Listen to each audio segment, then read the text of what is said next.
শিক্ষক শিক্ষয়িত্রী এবং ছাত্র ছাত্রী ভাই বোনরা সবাইকে আমার সালাম, আসসালামু আলাইকুম রহমতুল্লাহি ওয়া বারাকাতুহু। আসলে আজকের এই দিনটা আরও 2 মাস আগে হওয়ার কথা ছিল। এটা একটা রেডি হচ্ছে 2 মাস আগে,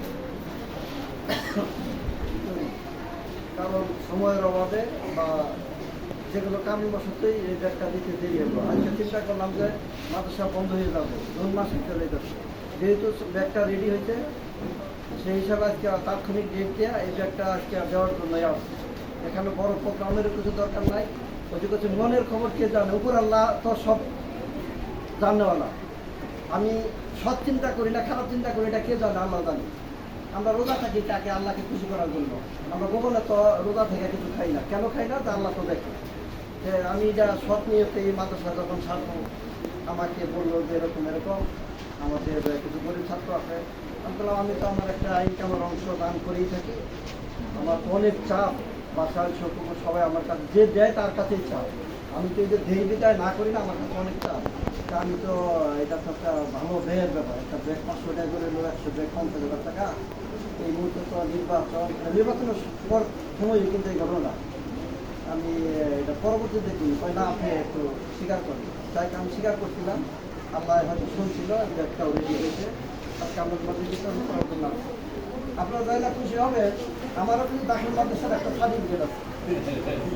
যেমনি সার্টিফিকেটটা কালিয়ান মাদ্রাসা যখন হয় প্রথম, ওইখানে সুপার ছিল বলেন আব্দুল রাজ্জাক কাম্বাগে, উনি এখন ইউনিভার্সিটি টিচার।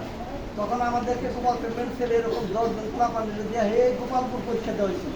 আমি তখন মাদ্রাসায় পড়তাম বিদায় হাতের লেখা ভালো ছিল, আমার ওদের পরীক্ষা দিয়েছিল। আমি কিন্তু 516 মার্ক পাইয়া আমি দাখিল মাদ্রাসায় পাস করছিলাম। আর খুশির খবর, আমি এখানে আপনাদের ওয়ার্ডে জায়গা কিনা একটা পার্ক এবং কিছু বানাইতে। আর আমি এই কলেজে লেখাপড়া করছি। সখীপুরটা আমার সবথেকে প্রিয় জায়গা। সখীপুর প্রিয় হওয়ার একটা কারণ মাতৃভূমিতে সখীপুর। তারপরে অনেকে সখীপুর জন্ম নিয়ে দেশের বাইরে অনেক কিছু করে। আমি ইচ্ছা করলে দেশের বাইরে অনেক কিছু করতে পারতাম, কিন্তু আমি দেশের বাইরেকে পছন্দ করি না। আমি পছন্দ করি আমার জন্মভূমি, পছন্দ করি আমার সখীপুর, পছন্দ করি অত মারা গায়ে আমার নোহাজিতলা গ্রাম। কারণ হুজুর পাক সাল্লাল্লাহু আলাইহি ওয়াসাল্লাম বলেছে জন্মভূমি মায়ের নবী ফিরা ফিরা চায়, এটা তো আমার জন্মভূমি। আমি মালয়েশিয়া যাই, অনেক জায়গায় অনেকে বলে ফ্ল্যাট কিনেন, এটা করেন এটা করেন, আমি করি না। কিন্তু সৌদি আরব আমার একটা কোম্পানি আছে, সৌদি আরব একটা ব্যবসায়িক একটা বড় ধরনের একটা লাইসেন্স আমার। আমি আসলে এই ছোটপুরের মানুষের জন্য কাজ করতে চাই। আমি বিগত সময় যে নির্বাচনটা করেছিলাম, অনেকে অনেক কথা বলছে, আমি আসলে কিছু পাওয়ার জন্য না। আমি তো ব্যবসা করে টাকা বানাইতে পারি। আমি তো গরিবের ডিজে কার্ড, গরিবের এই রাস্তাঘাটে ঘটেই যা খাওয়ার জন্য না। একটা চেয়ারম্যান নাম দেখানো আজীবন জানিয়ে আমার বংশের লোক বলতে পারে যে উপজেলা চেয়ারম্যানের ছেলে বা চেয়ারম্যানের ছেলে। উমরাদের কোনো শাসক ছিল, যদি সবভাবে শাসকদের করা যায় তাহলে ওইটার মধ্যে সব আছে কিনা হতে পারে। আপনারা মাদ্রাসার শিক্ষক, ইতিহাস জানেন। আমি ওই চিন্তা থেকে নির্বাচন করছিলাম।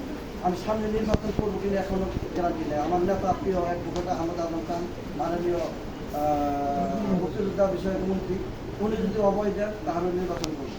আর উনি, আমরা একটা কথা নির্বাচনের সময় আমাদেরকে বলেছিলাম যে আপনারা ভোট দিলে উনি মন্ত্রী হবে।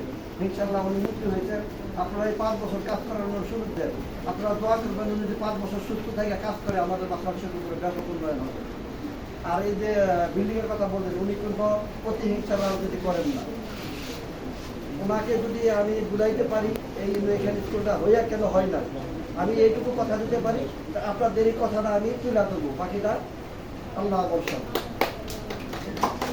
আর দীর্ঘদিন এই মাদ্রাসাটা ভালোই কি হয়েছে, কোন সরকারি, এটা তো অনেক আগে থেকে আসা দেওয়া আছে। আমি 84 সনে, তার মানে 84 সনে আমাদের প্রাইমারি স্কুল আমার বাবা গোয়ালবাড়ি করতে নোয়ারিতলাটা, সেটা এখন সরকারি বিল্ডিং টিল্ডিং অনেক জায়গায় আধুনিক বিল্ডিং আসলে এটা এত আগে তারপরে যে বিল্ডিং হয় না, যে কোনো কারণ হতো না।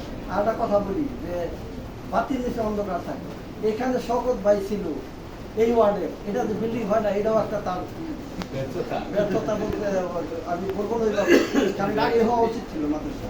এটা তো মাদ্রাসা, সে করলে তার সব পাইত, জায়গা কি কারণে হয় না এটা ওনারাই জানে।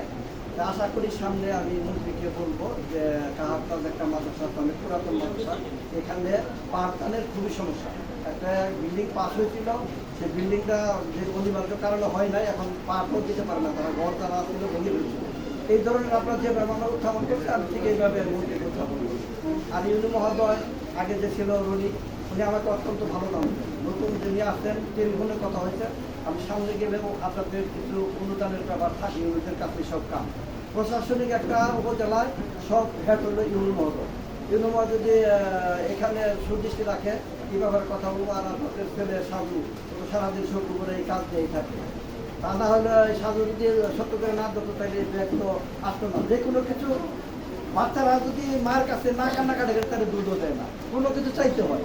এটা আজকে উত্থাপন করলেন, আমি এটা মন্ত্রী মহোদয়ের কাছে উত্থাপন করবো।